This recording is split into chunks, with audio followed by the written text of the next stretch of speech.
Hey woodworkers.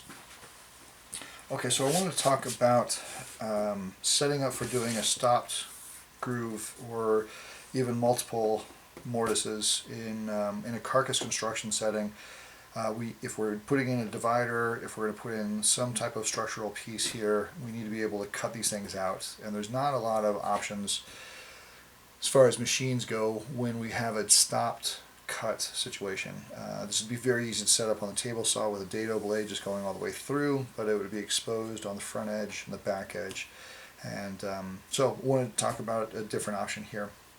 So first of all, I've got the groove for the back of the carcass, and then this is where my divider is going to need to go.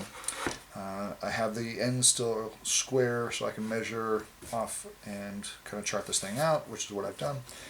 I've got my router set up for the correct width, half inch, that makes this easy. The other thing that I've done is set the plunge depth on this router, and there's a lot of different ways of doing this. I do need to set up a stop so it's repeatable, but what I did here, which might be helpful, is I measured off a board here, and I marked off that I want to go 3/8 of an inch deep, and this is pretty close to where I want to be. I can fine tune this on this router. Most routers have a fine tune option. This one I could just start turning this screw head a little bit where I want to go. But anyway, so now I know that this is where I'm going to have my depth, which is great. I would definitely encourage you to use a plunge base for this operation. It's going to be a bit too hairy or awkward if you needed to do a fixed base, but it's doable. Just a little bit more work. Alright, so with that said, how am I going to cut this thing? Freehand is a no-brainer, or is a non-option. If I were to clamp different boards on both sides, that's okay, but one of these, if they're out of position, that could start throwing the whole thing off. So I need to have some type of a jig that will allow me to replicate this multiple times. And so I designed this jig, which has these two rails on both sides, and it is set to the exact diameter of my universal base for my router. So I shouldn't get any movement inside of this thing. Not the end of the world, but I like doing it this way because then I can match the size of my mortise or this dado with the exact size of a bit. Otherwise, if that router moves laterally, I can start to my left, do a cut, and then come back the opposite side, and I'll just have to do a narrower bit. I might have to do more passes, but totally fine. Alright, so this jig is not really new, but there's one feature that I added that I wanted to talk about, and one thing that I wish I had done. So I glued these pieces to this little backer here, and so this edge will reference against one of the square edges off my material. With this design, the base of this tool goes right to the workpiece, and it's a little bit easier to gauge your depth of cut in that manner. Sometimes if these rails were closer together, you can use a guide bushing or something like that that would go between them, but then you have the whole thickness of whatever this material is, and then whatever you want to plunge down to. I just feel like this is a little bit easier. I can see everything, and it's not terribly difficult or complicated to make this jig. So the one thing that I did differently on this is I made the opposite end adjustable so that I can set this into place and then clamp this in a little bit better. I don't know that I have great holding power here. If I were clever, maybe I would have put sandpaper or just glued something on the inside edge of the jig on both sides, and that'll help to kind of lock it in.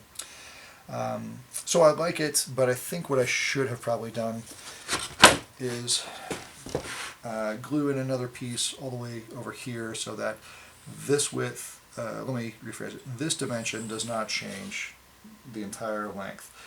In theory this should be fine because I've got a lot of glue surface in these environments, but I think that's one thing that I would have liked to have done. The other thing that I will do on the next one is this piece here. I would like to extend a little bit more. It gives me a longer straight edge. it also gives me some more clamping options. So I'll talk about that here in a second. But okay, so this is the setup. Good. This is the setup, and what I'm looking for, let me see if we can get this into focus. It might be much worse, I don't know.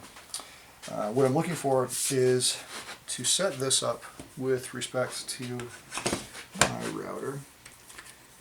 And I'm going to rotate this cutter so that the outside edges are making contact with my lines. And that looks pretty good right there. Alright, so what I will first do is clamp down this jig. Whenever I can, I like to have the handles of my router jig facing down. If I were to rotate these things, they're going to get in the way of the router, so avoiding that makes me happy. Just realized I need another piece back here. Alright, cool.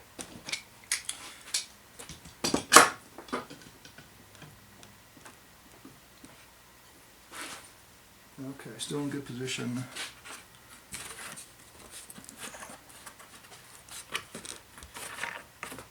So I'm trying to squeeze this back piece in here so that I have, oops, good contact. Yeah, good. Alright, so I feel like I'm happy with that. Clamping down the other side now.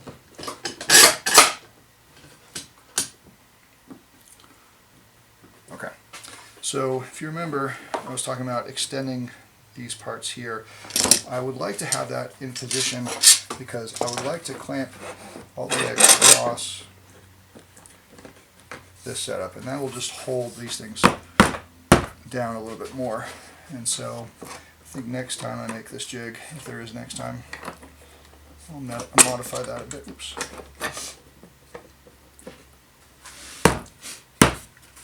Alright. Okay, so this is my setup. Universal bases are usually clear for this reason, and I think you can see the benefits of it. I want to be able to see what it is I'm cutting, because when I start and stop here and here, I need to know exactly where those things are. You can easily clamp a little block in here to limit the travel front and back, but I don't know if it's totally necessary to do that. So as long as I can see it, I feel pretty confident that I'm going to be cutting where I want to. Oops. Yeah, I like that better. Okay. Alright, good. Alright, so an added feature on this setup is that this router has this cool dust collection system, which sometimes works fantastically, most of the time doesn't, but it's compatible with the Festool dust collection stuff. Alright, so I'm not going to go the full depth on this. I want to go partial depth and then do a second pass. So bits clear, off and on.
Okay, so hopefully you can see what I did and the benefits there. Not a whole bunch to this, except for to say how simple it is once you've invested the time into making this jig.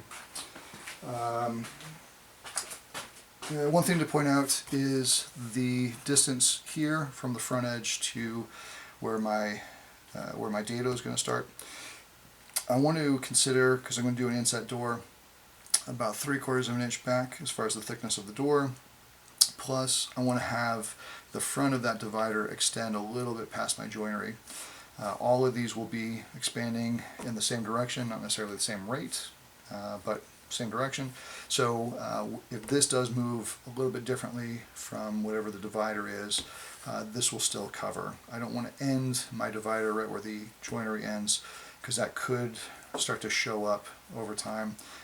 So that, and on the back, because I have the groove here where the arrows are marked, is I just come all the way back here, and I have to square this up with a chisel, because when I do this groove, it's going to clean this one up.